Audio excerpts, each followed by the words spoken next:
maka Allah itu akan menambah. Zada yazidu, itu ditambah.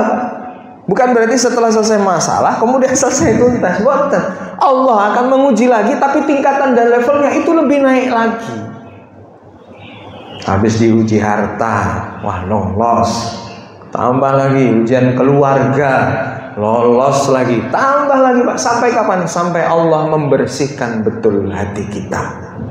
Nah gitu ya. Jadi jenengan yang saat ini mungkin merasa sedih, letih, capek, gundah gulana. Semua manusia pasti akan mengalami hal ini. Tinggal bagaimana kita mau bersabar untuk terus istiqomah, berusaha cecek, tetap pada apa yang menjadi prinsip untuk menghadapi hidup di dunia yang fana ini.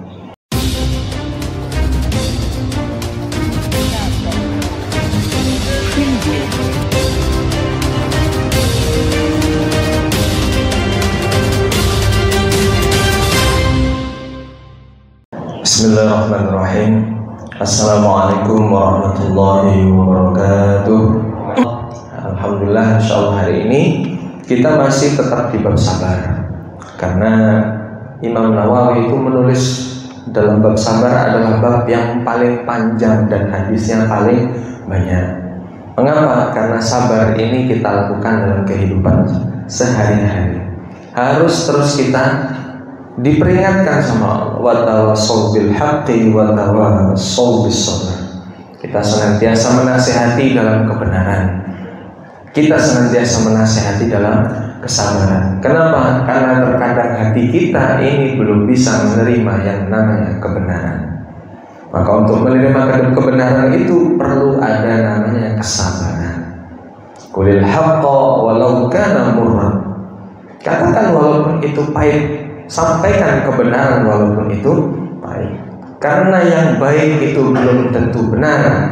Dan insya Allah yang benar, insya Allah pasti ada nilai kebaikan di dalamnya.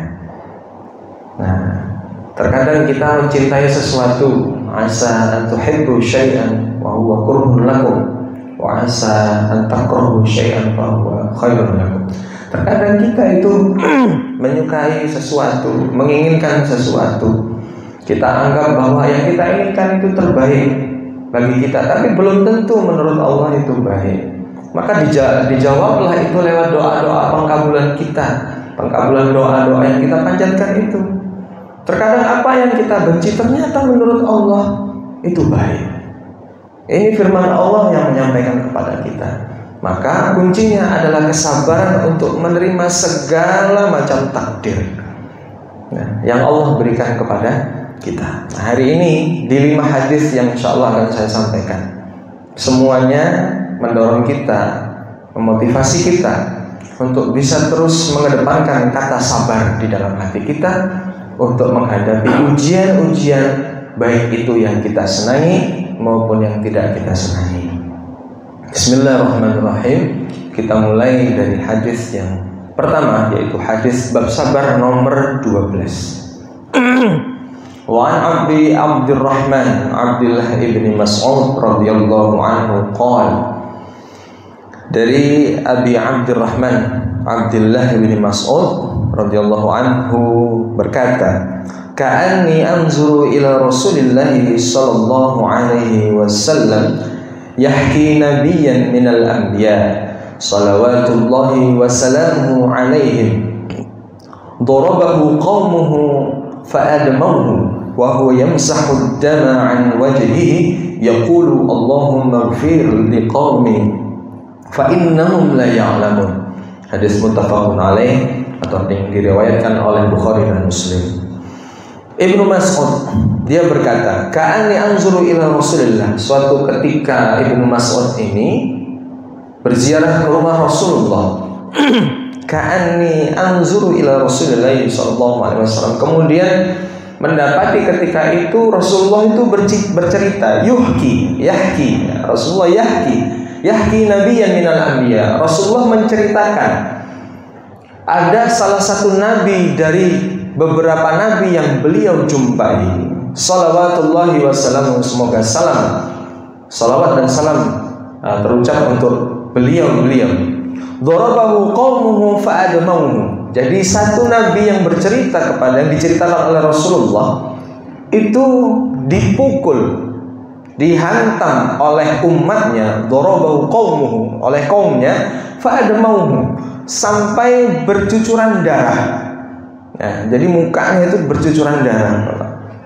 Nah, Nabi ini dipukul oleh beberapa sebab kaumnya tidak menerima dari nasihat yang disampaikan oleh Nabi tersebut, yang akhirnya kaum tersebut memukul Nabi tersebut.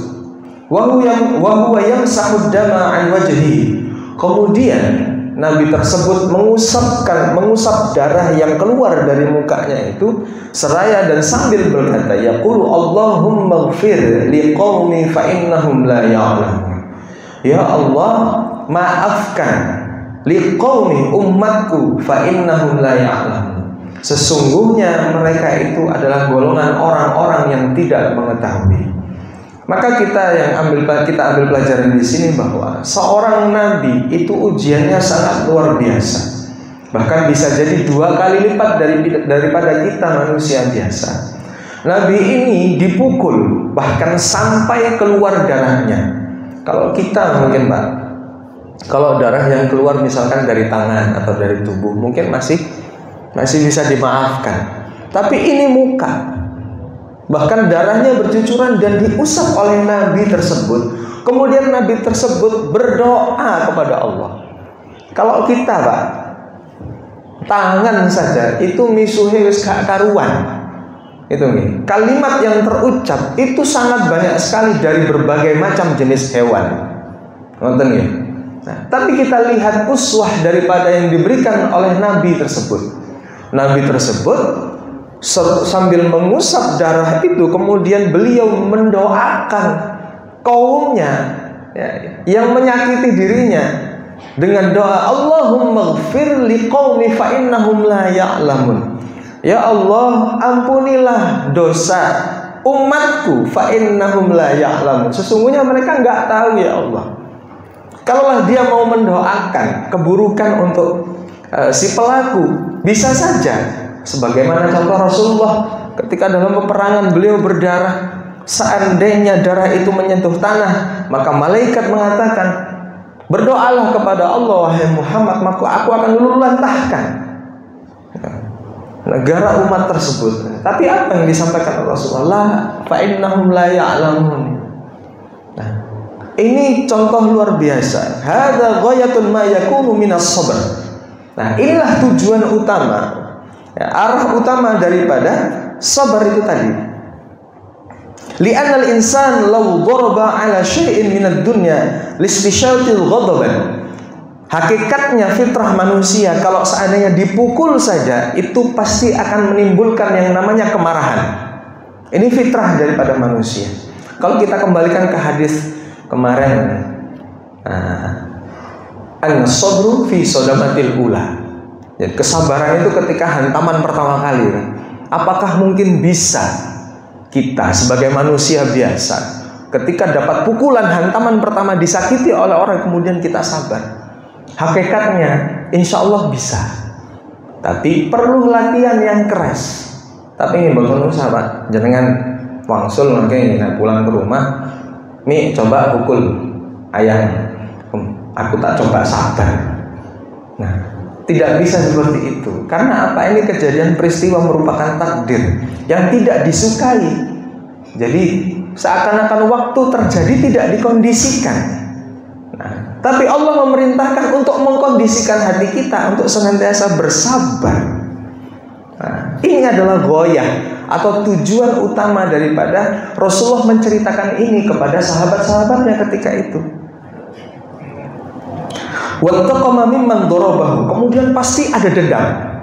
Nah, marah, dendam. Itu yang terjadi. Wa hadza yad'u ila Allah.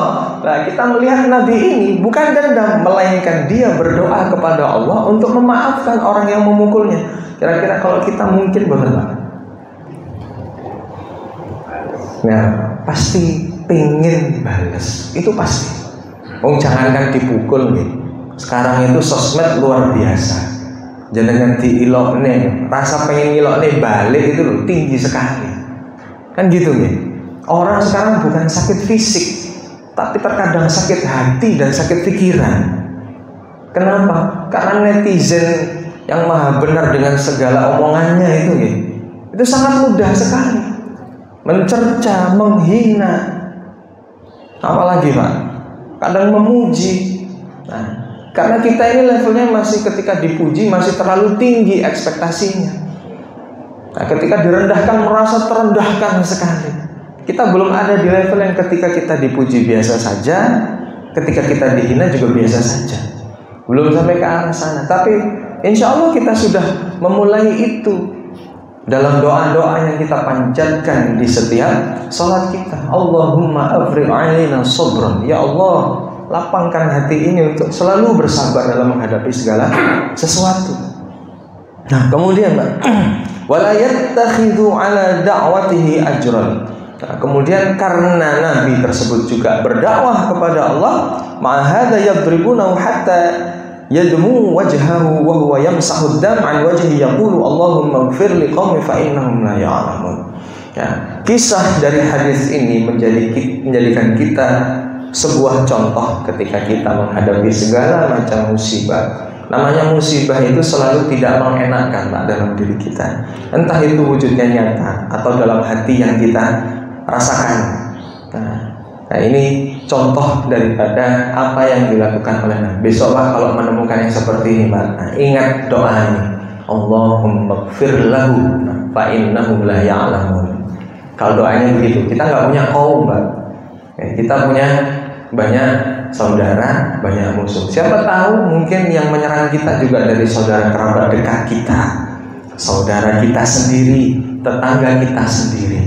Arti kata dorobahu hatta yamsah, ada tidak harus terkena daripada fisik, melainkan ketika merasakan hati yang memunculkan asumsi-asumsi tentang keburukan-keburukan saudara atau sekitar kita.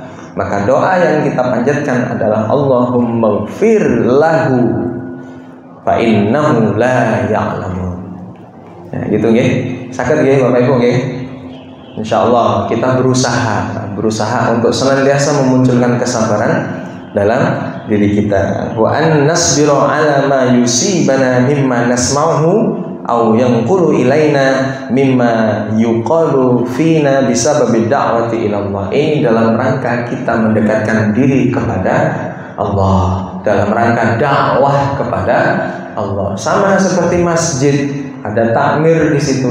Nah, ketika ada sesuatu hal yang terjadi di antara takmir, maka bisa diselesaikan dengan cara yang baik. Munculkan kesabaran di hal yang paling utama. Karena setiap orang insya Allah akan memikirkan yang terbaik untuk masjid. Kemudian hadis selanjutnya yaitu di nomor 13. Wa an Abi Sa'id Abi Hurairah radhiyallahu anhu 'anil Nabi sallallahu alaihi wasallam.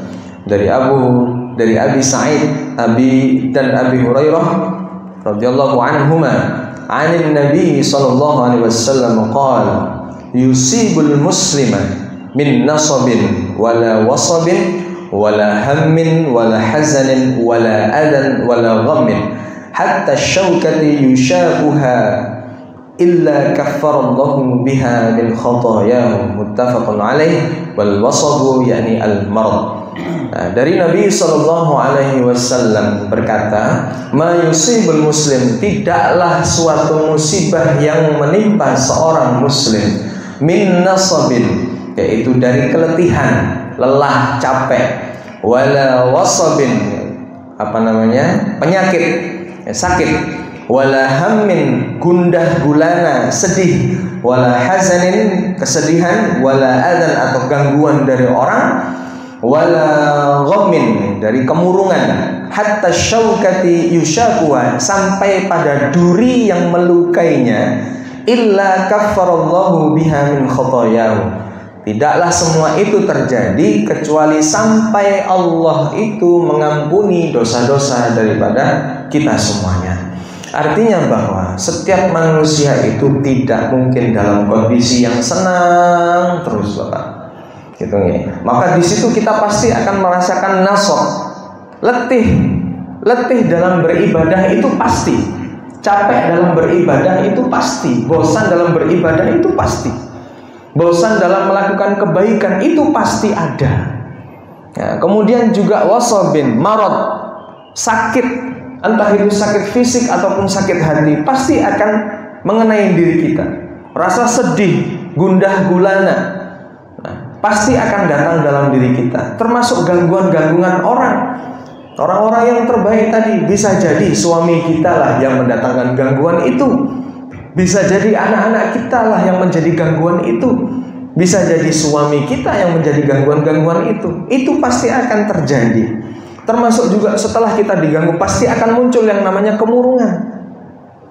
Nah, sampai pada duri yang sudah Allah takdirkan untuk mengenai diri kita, menusuk kaki kita ataupun anggota tubuh kita, semua itu tidak lain Allah datangkan, tidaklah kecuali untuk menghapuskan dosa-dosa yang ada pada diri kita. Nah, keterangan dari hadis ini, wal insanu fi hadhihi dunya la yumkinu ay yabqa masruran daiman. Kata muallif kitab ini, sesungguhnya manusia itu di dunia ini la yumkinu, tidaklah mungkin, ayyabqa masruran daiman, dia itu akan senang terus. Masruran dari kata surur, tidak mungkin dia itu akan senang terus, bahagia terus, itu tidak mungkin. Walaupun terkadang terlihat dia senyum, tapi di balik itu sesungguhnya dia memiliki musibah, sesungguhnya dia dalam ujiannya Allah. Tidak mungkin dia senyum tanpa ada ujian, pasti ada ujian. Bahkan pujian itu adalah sebagian dari ujian. Ya, ngoten nggih Bapak Ibu ya. Bal huwa yaumun yasar. Ya, terkadang dalam suatu hari dia bahagia, wa yaumun yahzan. Kemudian hari selanjutnya dia sedih. Wa yaumun ya'tihi syai'un. Nah, di suatu hari datang padanya bahagia. Nah, wa yaumun la ya'tihi, dan suatu hari juga tidak datang kebahagiaan pada dirinya. Wa huwa musabun bimasa'ib fi nafsi wa masa'ibun fi badani. Nah, dan dia itu pasti akan diberikan musibah bimasa'ibun fi nafsihi, dalam jiwanya, wa masa'ibun fi badanihi, termasuk dalam musibah yang mengenai badannya berupa sakit, gitu ya. Wa masa'ibun fi mujtama'ihi, dan juga musibah dalam sosialnya, mujtama'ihi, wa masa'ibun fi ahlihi, termasuk dalam keluarga dan keturunannya. Wala tuhsa al-masaib allati tusibul insan. Dan pasti di setiap orang itu pasti akan berbeda-beda cerita daripada musibah yang dia alami. Walakinal mu'mina, tetapi mukmin, seorang mukmin, amruhu kulluhu khair. Seorang mukmin yang beriman itu mempercayai bahwa setiap yang datang pada dirinya itu adalah hal yang baik. Kulluhu khair, semuanya itu adalah hal yang baik. Mau itu yang disenangi maupun tidak disenangi dalam dirinya, semuanya kalau dia beriman, wa yaqulu la ilaha illallah, asyhadu an la ilaha illallah wa anna muhammadar rasulullah, maka dia pasti akan memiliki mindset bahwa musibah yang datang padaku itu semuanya adalah kebaikan. In asobathu dharra, ketika yang datang kepada dirinya membahayakan atau tidak disenangi, sabar, maka dia bersabar. Fakana khairun lahu, dan ini menjadikannya baik. Wa in asobathu sarra syakara, ketika yang datang itu suatu kesenangan atau hal yang memang diinginkan dan dibutuhkan, syakara, maka dia bersyukur. Fa innahu fakana khairan lahu, maka ini baik baginya. Cirinya muslim begitu, Bapak Ibu ya. Ketika datang musibah, maka dia bersabar, hal yang tidak disenangi. Tapi ketika datang suatu karunia, maka dia bersyukur. Enak Pak jadi mukmin itu nih. Enak. Kenapa? Ketika dalam kesabaran itu dia yakin bahwa tidak selamanya kita itu dalam kesedihan, tidak selamanya kita dalam kesenangan. Fa inna ma'al usri yusra, wa inna ma'al usri yusra.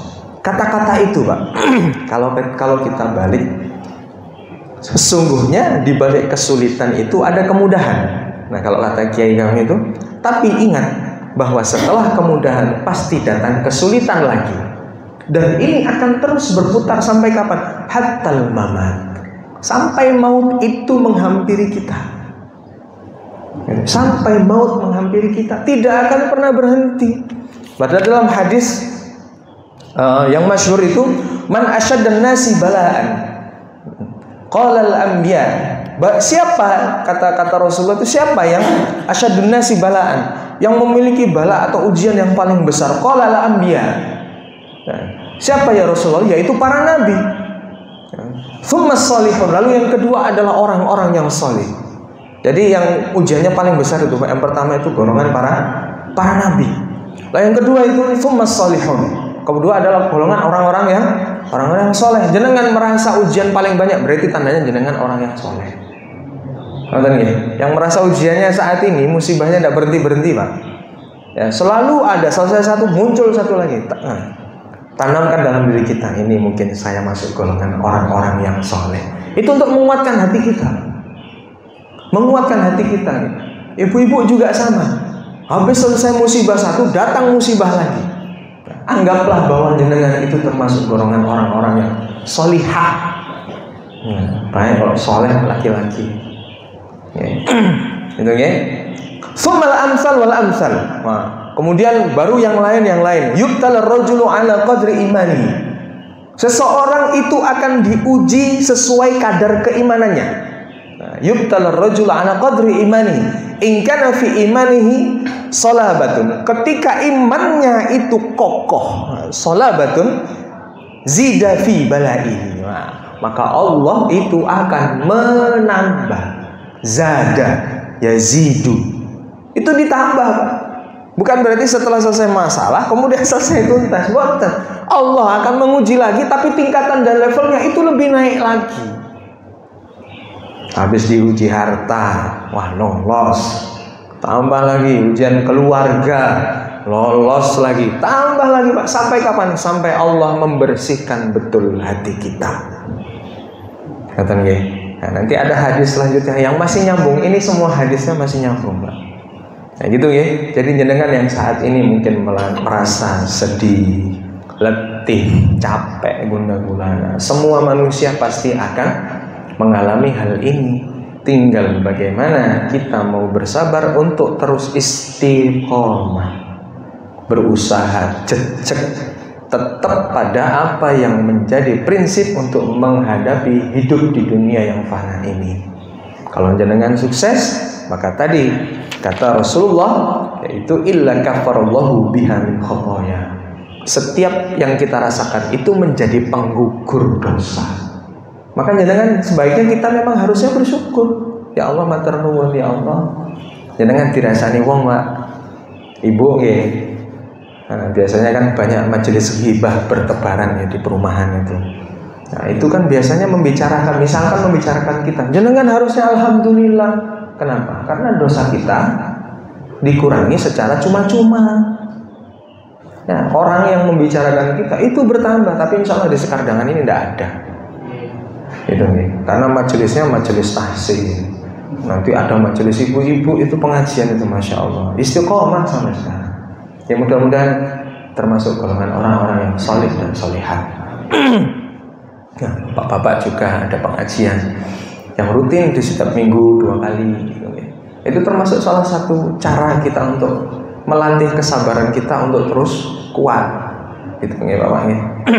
Nah, jadi jangan takut. Jangan merasa bahwa kesedihan itu membawa kemurungan terus buatan. Insya Allah apa yang kita rasakan daripada kepedihan, keletihan, kesedihan, semuanya itu menghapuskan kesalahan-kesalahan yang ada pada diri kita. Syaratnya satu, Pak, minta pahala.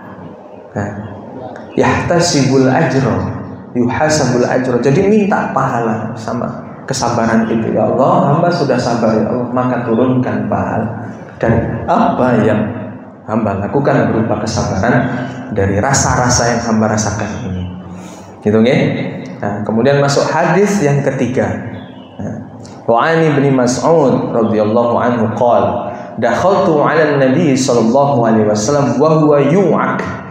Nah, jadi Ibnu Mas'ud ini masuk pada berkunjung ke rumah Nabi SAW, wa yu'ak. Nah, kemudian menjumpai Nabi itu yu'ak. Yu'ak itu demam. Nah, demam. Sakit demam. Faqultu ya Rasulullah, wahai Rasulullah, innaka tu'ak wa'kan syadidan. Kata Ibnu Mas'ud, ya Rasulullah, wahai Rasulullah, innaka tu'ak, sesungguhnya engkau dalam kondisi demam, wa'kan syadidan. Demam itu yang panas sekali, Pak. Demam itu syadid itu demamnya tinggi sekali. Qala Rasulullah, maka kata Rasulullah, ajal, na'am, iya betul. Ini u'ak kama yu'aku rajulani minkum. Nah, Rasulullah bilang bahwa aku memang demam. Sesungguhnya aku demam kama yu'aku rajulani minkum. Sebagaimana demamnya 2 orang daripada manusia biasa. Nah, jadi kalau Nabi itu musibahnya terjadi musibah, dia itu terjadinya 2 kali lipat daripada kita manusia biasa, Pak. Demamnya Rasulullah itu 2 kali lipat daripada demamnya manusia biasa. Kalau misalkan kita 39 gitu, udah panas, maka Rasulullah 2 kali lipat derajat daripada itu. Berarti 78 derajat.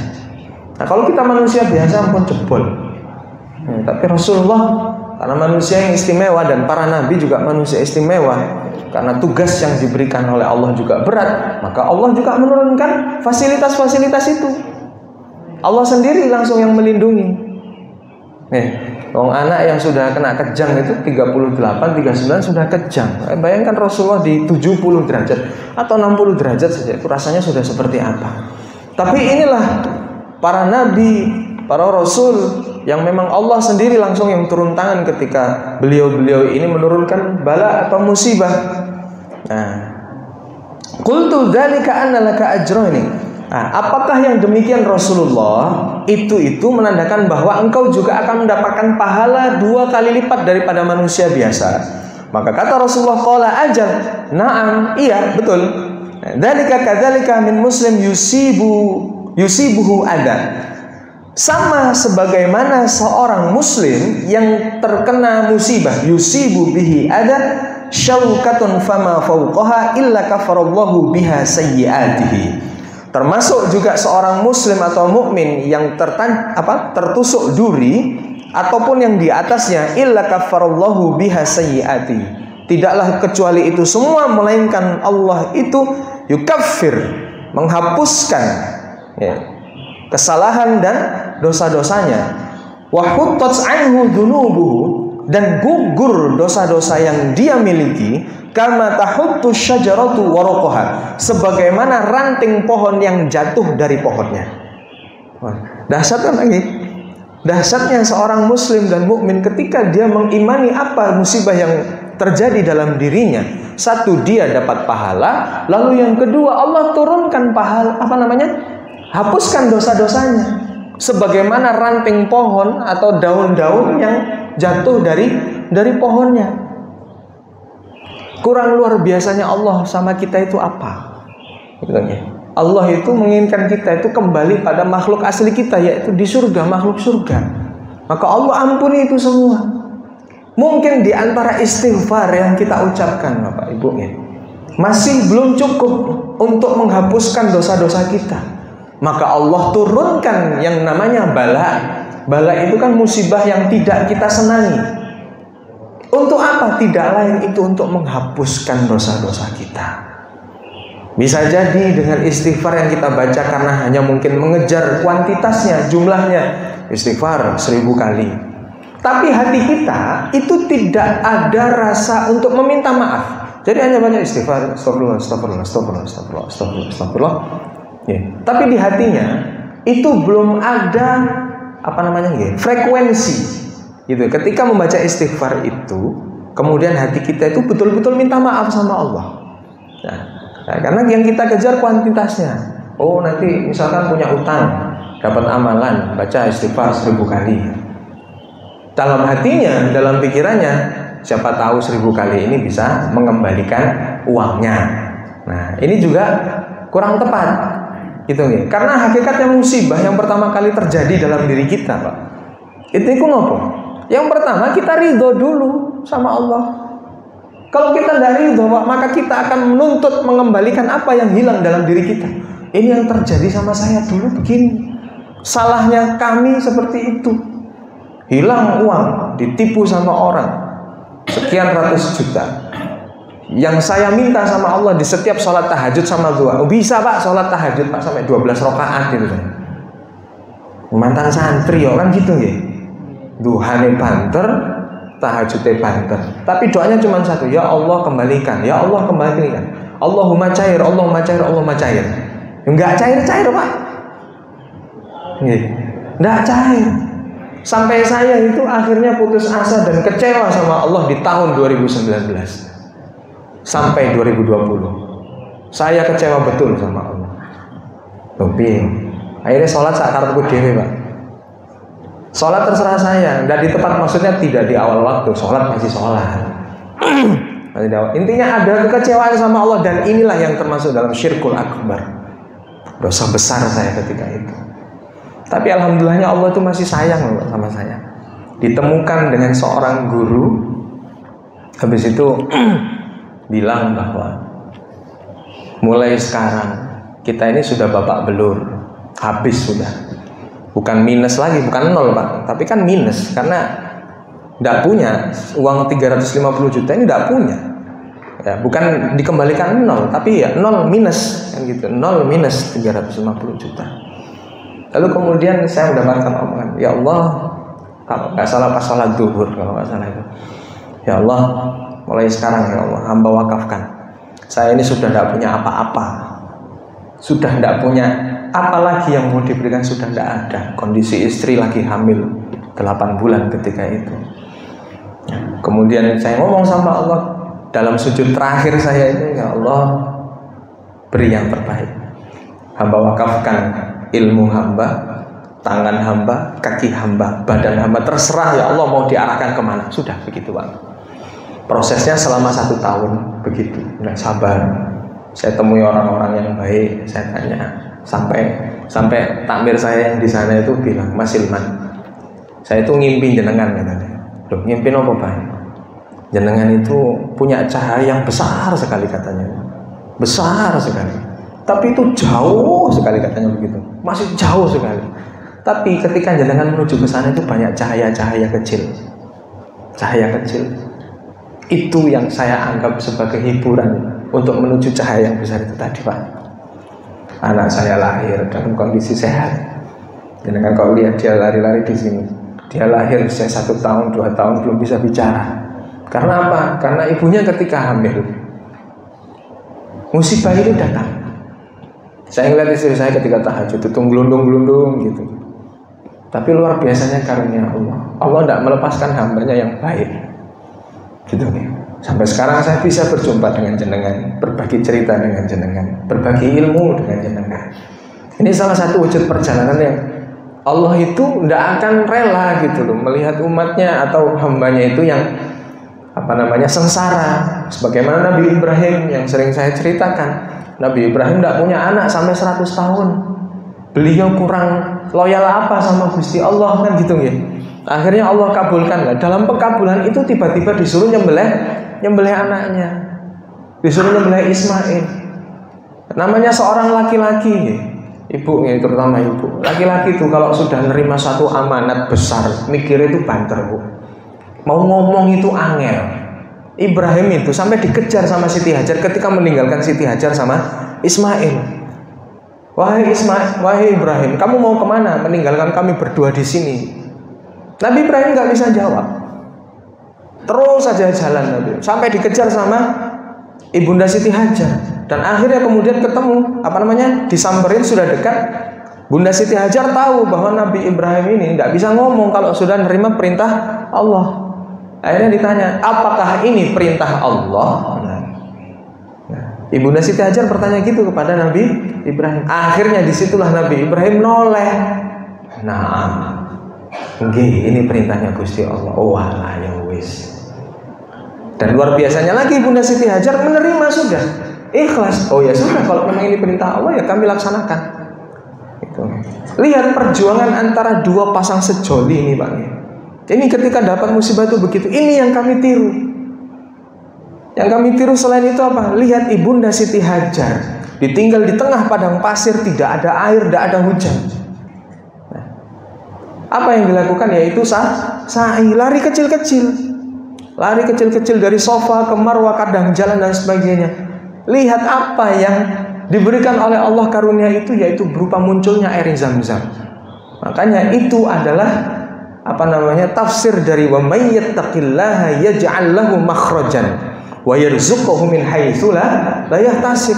Ini salah satu kisah, Pak. Kisah lain banyak. Sa'i itu tidak ada urusannya dengan keluarnya air Zam-Zam. Sama seperti kita. Kita kehilangan uang, kehilangan harta benda, kehilangan rumah. Pertama, ridho dulu, sabar dulu, kita terima dulu. Jangan-jangan ada salah yang kita belum minta maaf sama Allah. Jangan-jangan kita kebablasan. Hakikatnya manusia itu kan pasti akan datang sama Allah. Tapi dua cara, Bapak Ibu.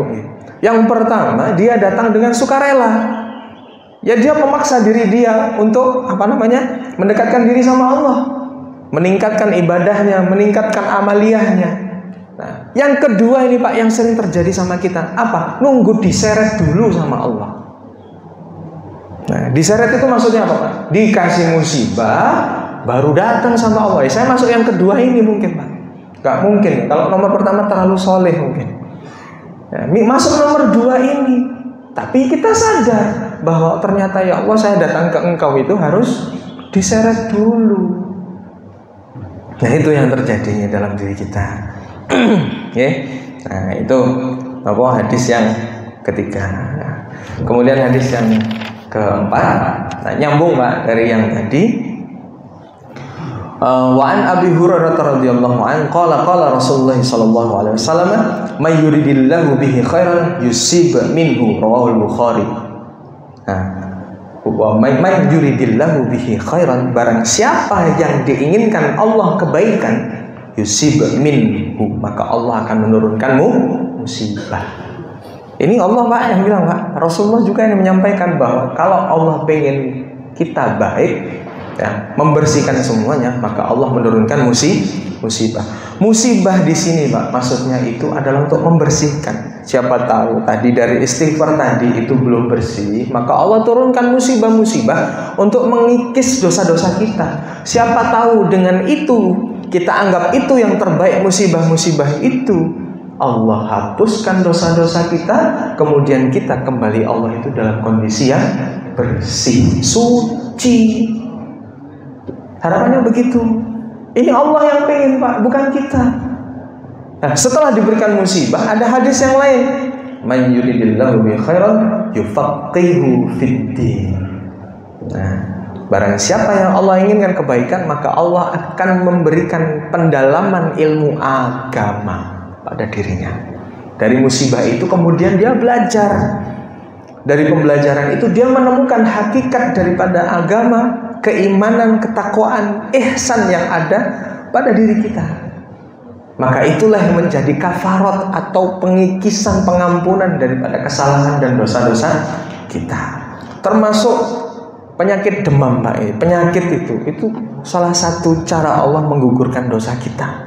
Maka kita yang sakit, Pak, nggak usah langsung menghubungi dokter.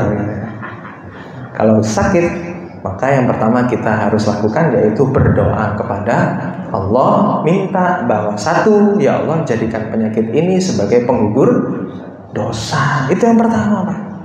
Jangan kesusu sembuh, nanti dosanya nggak gugur dulu, Pak. Gugurkan dulu. Termasuk ini ada cerita dari Rasulullah itu pernah menegur seorang wanita itu yang mencela atau menghina, bahasanya ngilok nih penyakit demam.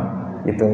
Kata Rasulullah, la tasubbil humma, jangan engkau mencela, menghina penyakit demam. Fa innaha tu'dzibu khotoya bani Adam. Nah, ini Rasulullah yang bilang, sesungguhnya penyakit humma atau demam itu mengikis dosa-dosanya Bani Adam. Siapa nih? Kita manusia. Nah, yu'dzibul kama yu'dzibul qirbatal hadis. Sebagaimana hilangnya gugurnya karat daripada besi-besi yang menempel pada besi-besi. Bahasanya kan karat itu kan nempel sekali, Pak. Tidak akan bisa karat itu bersih kecuali pandai besi yang menghilangkan karat itu, dibakar dulu kan, gitu, dipanasi dulu. Nah, hummah itu, demam itu seperti itu. Dosa yang melekat banget pada diri kita atau melekat sekali dalam diri kita dengan penyakit demam yang kita imani dan kita yakini sebagai penggugur dosa, maka dia akan bisa menghilangkan karat dan dosa-dosa seperti karatnya besi itu tadi. Nah, ini Rasulullah yang bilang begitu. Nah, satu hadis lagi, Pak.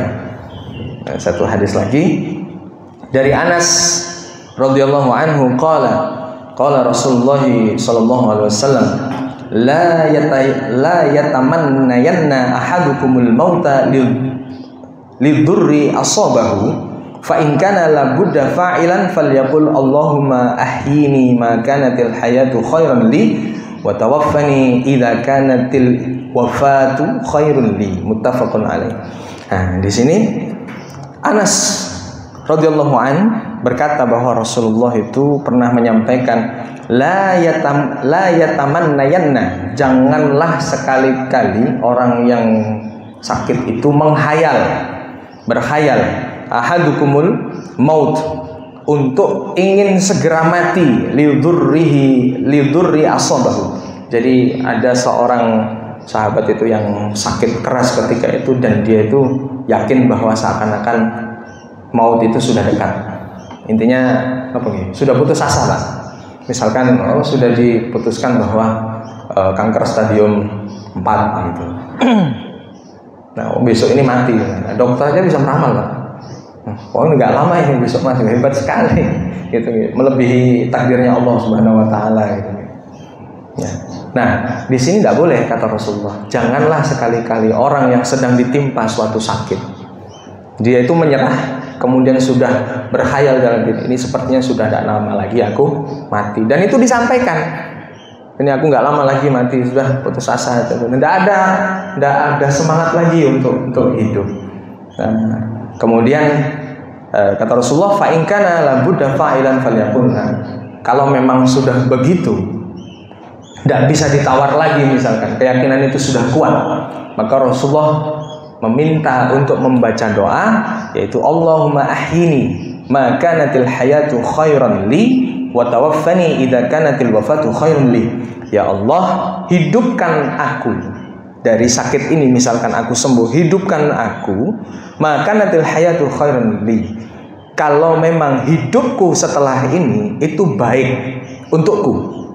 Yang kedua, wa tawaffani, wafatkan aku ya Allah, idza kanatil wafatu khairun li, kalau memang kematian ini terbaik untukku. Maka pelajaran yang pertama, jamaah, tidak boleh kita itu menyerah dalam suatu kondisi keadaan walaupun itu sudah sangat terpuruk sekali. Dalam sakit itu. Nah, beda lagi kalau dulu kisahnya Maryam kan berbeda. Dia itu melahirkan dalam kondisi haus, lapar, dan dikucilkan. Karena dia kan dipahami oleh orang-orang kaumnya ketika itu sebagai wanita yang solihah. Dia pergi untuk beribadah, lah kok pulang-pulang hamil kan gitu. Pasti akan menjadi cercaan, itu ketakutan. Tapi di sini kan Maryam tidak meyakini bahwa dirinya akan mati, melainkan ketakutan-ketakutan itu. Nah, kita manusia biasa seringnya ketika sudah mendekatkan vonis dari dokter, itu seakan-akan membuat kita lemah. Itu ya, membuat kita lemah, sudah tidak ada motivasi lagi untuk hidup. Maka yang pertama Rasulullah sampaikan, jangan sekali-kali berkhayal kalau kita itu mau mati hanya dengan penyakit ini. Kenapa? Karena perbuatan baik kita akan berhenti di situ, Pak. Gitu ya. Tidak ada kesempatan lagi kita untuk berbuat baik, kecuali kalau memang berarti setelah ini memang aku mati, kemudian membaca doa ini tadi, ya Allah, hidupkan aku kalau memang kehidupan ini baik bagiku. Kalau memang kau wafatkan aku, ini yang terbaik, wafatkan aku. Tapi sembari itu dia menyelesaikan amal-amal yang belum dia selesaikan, mengejar 3 perkara yang dia akan bawa pulang nanti. Nah, amal soleh, jariyah, kemudian doa anak-anak yang anak yang soleh ini dikejar sama dia untuk apa? Oh, setelah ini kan sudah tidak ada di stop kecuali 3 perkara ini, maka yang dia kejar ini tadi. Nonton nggih? Ini hadis muttafaqun alaih. Jadi rawahunya rawahu Bukhari dan Muslim. Artinya di kitab 2 ini ada hadis ini. Mungkin ini nggih Bapak Ibu jamaah, mohon maaf kalau agak sedikit panjang ya. Monggo kalau ada pertanyaan.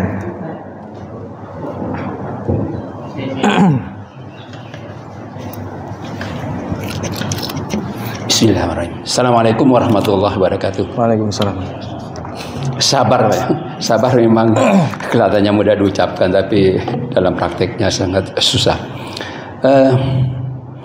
Sabar, apakah masih ada ruang semacam eksepsi, ya Pak? Ya? Seperti sebagaimana juga kita harus jujur, tidak boleh berbohong. Tetapi berbohong itu masih ada eksepsi. Eksepsinya ada 3, kalau tidak salah. Salah satunya adalah kita menyelamatkan apabila ada terjadi mengancam pembunuhan, seperti begitu kan. Nah, sekarang di masyarakat katakanlah seperti ada begal. Okay. Bila mana ada begal, apakah kita harus sabar? Ya, karena sabar nanti akan dapat pahala. Jika kita melawan, kemudian kita mati, maka dalam hadis mati kita dikatakan mati syahid. Nah, ini bagaimana sih ini penjelasannya? Terima kasih. Saya jawab dulu Pak. Bismillah. Beda konteks ketika kita dalam kondisi terpuruk nih Pak. Maksudnya terhimpit dengan dalam kondisi bahaya. Maka kewajiban kita yang pertama tetap bukan sabar, maksudnya sabar menerima monggo silahkan gitu, bukan. Monggo diambil gitu, bukan. Tapi lebih ke arah ketika kita mampu untuk melawan itu, maka kita lawan. Atau seandainya mampu untuk menyelamatkan diri karena ada masalah setelahnya. Misalkan kita selamat, kan anak kita sama istri kita masih membutuhkan kita. Maka kita mengerjakan apa yang membawa masalah itu tadi. Ya, bukan berarti menyerahkan diri, bukan.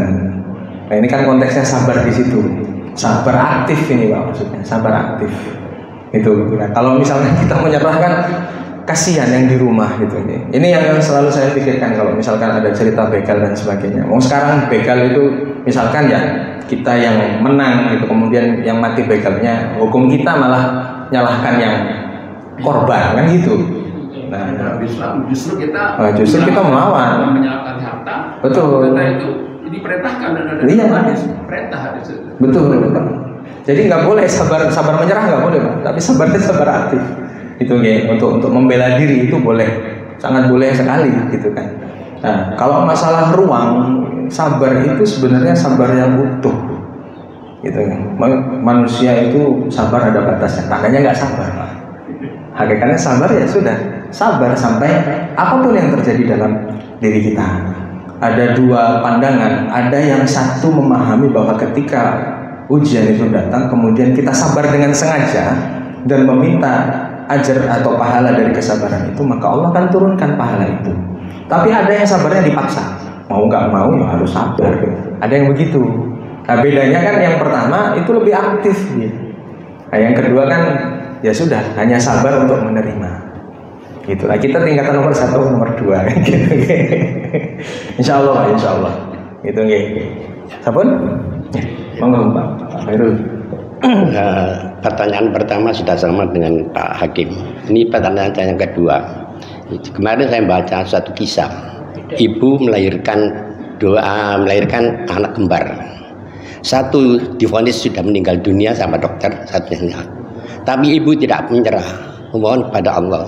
Barangkali masih ada mungkin mati suri itu Bang ya. Terus dipeluk anak itu. Nah itu kehendak Allah atau apa itu kehendak ibu tadi itu dipeluk terus hingga hidup anak itu. Hidup kembali. Ya. Banyak cerita seperti ini Bapak. Kemarin juga ada video yang lewat beranda itu juga begitu. Anak kembar, kemudian yang satunya tidak nangis. Nah, habis itu karena doa dan harapan seorang ibu untuk anak ini bisa hidup, akhirnya hidup kembali. Ini karunia-Nya Allah. Nah, karunia. Makanya doanya seorang wanita itu luar biasa. Apalagi ketika dia mau sabar dan dia mau berdoa sama Allah atas kesabarannya, barangkali ini adalah wasilah dari kesabaran dan kesusahan seorang wanita melahirkan itu tadi, Pak. Allah jadikan itu kumpulan pahalanya sehingga membuat Allah ridho untuk membuat si bayi itu hidup kembali. Gitu. Karena kita tidak tahu doa mana yang kita ucapkan itu yang dikabulkan sama Allah, dan amal soleh mana yang ketika kita melakukan itu yang diterima sama Allah. Yang penting tugas kita berusaha maksimal, gitu nih, sabar maksimal, berusaha maksimal, ikhlasnya juga maksimal. Tugas kita hanya itu. Selebihnya kita serahkan sama Gusti Allah. Terserah Allah, ya Allah, terserah engkau mau dikabulkan seperti apa. Yang penting engkau membuat hati hamba ini lapang. Satu, mau menerima hikmahmu. Yang kedua, mau menerima takdirmu. Yang paling penting itu, Pak. Kata nih Pak Ferdi. Sampun? Oh gitu, enggak Pak.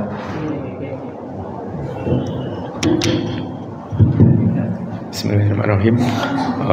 Tadi dijelaskan bahwa